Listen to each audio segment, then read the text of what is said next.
우리는 감정을 느끼며 살아가고 있습니다. 매번 느끼는 감정들로 인해 그날의 컨디션이 결정되기도 합니다. 그렇기에 감정이 차지하는 비율은 무시할 수준이 아닙니다. 시험을 잘 치거나 망치거나 업무 효율을 올리거나 낮추거나 상대와 타협을 잘하거나 못하거나 혹은 자기 자신의 우울함에 계속 빠져있거나 안 빠져있거나 하는 등의 영향을 미칩니다. 저는 도박 중독자이기에 우울함, 스트레스, 외로움 등의 감정들로 인해 도박 충동이 밀려올 때 어떻게 대처해야 하는지에 대한 방법이 필요해서 이런 방법들을 심리 상담사님들께 자문을 구해보고 책이나 영상들을 통해 배운 것과 그것을 제가 활용하는 방법에 대해 공유하고자 합니다. 결국 공통적인 핵심 요소가 있더군요. 참고로 도박 중독을 감정 제어로만 하겠다는 방법은 옳지는 않습니다. 방법책이 하나일 뿐이고 여러 가지 방법책들을 동시에 활용해야 효과적인 단도박을 지속하실 수 있습니다. 감정을 컨트롤하기 위해서는 가장 우선시 알아야 하는 개념 중 메타인지에 대해 살펴보겠습니다. 메타인지란 자기 관찰 능력, 즉 자신을 객관적으로 볼 수 있는 능력을 의미합니다. 공부하는 학생들이 메타인지가 발달되면 좋다고 하는데 자신이 정말로 알고 있는 것과 잘 모르는 것을 객관적으로 구분하여 모르는 것을 파악해서 보완하고 집중해서 성적을 올리는 경우가 있기 때문입니다. 또한 게임을 하다가도 문득 게임을 어느새 많이 하고 있는 자기 자신을 자각하고 내가 게임을 계속하면 시험에 안 좋은 영향을 끼칠 것이야 라고 객관적으로 상황 파악해서 과감히 종료하는 경우도 있겠습니다.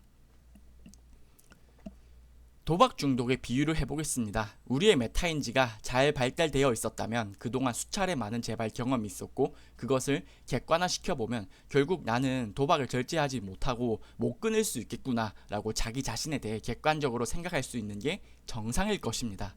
하지만 흔히들 도박 중독자들은 메타인지가 떨어져서 이제는 내가 끊을 수 있을 거야 라고 잘못된 객관화를 하는 편입니다. 단도박을 장기적으로 이끌어 가려면 나를 좀 더 객관적으로 바라봐야 합니다. 다시 말하지만 이 도박 중독자는 감정을 잘 컨트롤해야 하는 것이 우울, 외로움, 스트레스, 낮은 자의식, 회피, 충동적 욕구 등 워낙 다양한 감정들의 루트로 도박이 일어나기 때문에 이런 감정 컨트롤이 중요합니다. 자, 그러면 이런 메타인지를 어떻게 활용하면 감정을 컨트롤할 수 있는지에 대해 살펴보겠습니다.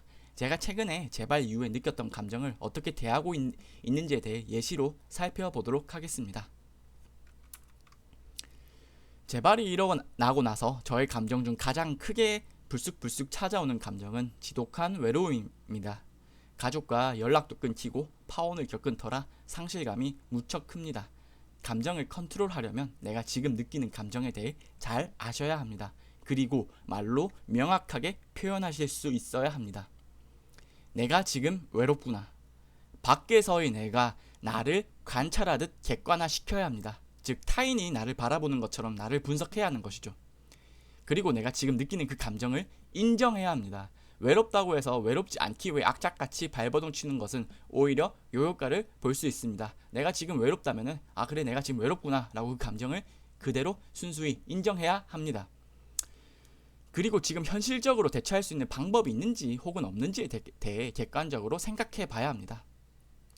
우선 저는 외롭다고 해서 지금 당장 가족들과 관계 개선도 어려울 뿐더러 끝난 연인 관계를 회복할 수 없음을 인지하고 계속 되뇌었습니다. 이런 현실을 파악하고 그러면 내가 이런 현실을 조금이라도 개선하기 위한 방법은 없을까라고 생각을 하고 실천했습니다. 제가 취하고 있는 방법들은 2주에 한 번씩 이제 지인들과 등산을 가거나 지인들이 약속에 초대하면 무조건 참석하거나 회사에 협업할 때 좀 더 적극적으로 일하면서 사람들과 이제 어울리거나 그리고 가끔씩 친한 친구들에게 안부 전화를 할 수 있는 방법들이었습니다. 또한 생산적으로 이제 몰입할 수 있는 독서와 그리고 관심 분야 공부들을 하였습니다. 그런데 위의 방법을 쓰더라도 이 외로운 감정이 찾아오는 것을 결국 막지는 못합니다. 하지만 외로운 감정이 들 때마다 이제 그래 내가 지금 외로움을 느끼구나, 그래 내가 외로울 만한 상황이지 정도로 인정하고 그 감정을 흘려버리는 효과를 보실 수 있습니다. 이 외로운 감정이 들더라도 그 감정이 나의 머릿속에 오래 머물지 않고 빨리 가시는 그런 느낌인 거죠. 또 다른 예시로는 단도 초반 10일 동안은 술을 매번 밤마다 먹었던 적이 있었습니다. 그렇게 매일매일을 퍼마시다가 10일 후 다음날 마침 문득 내가 앞으로도 계속 밤마다 술을 마신다면 단순히 현실을 회피하는 것일 뿐 내 삶이 나아지는 것은 없을 건데 왜 이러고 있는 거지? 라고 생각이 들더군요. 이제 그때라도 그나마 나를 객관적으로 파악하게 된 것이죠.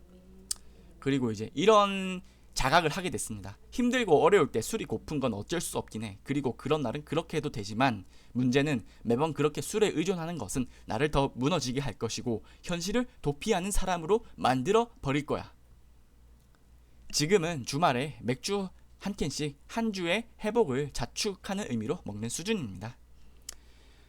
가끔 일이 힘들거나 지독한 스트레스를 받는다면 평일에 한 잔씩 먹는 날도 있지 않을까 생각하긴 합니다. 하지만 그 다음날도 연달아 먹고 싶은 충동이 들 때는 앞서 생각을 다시 꺼내어서 되뇌이며 지양하겠습니다.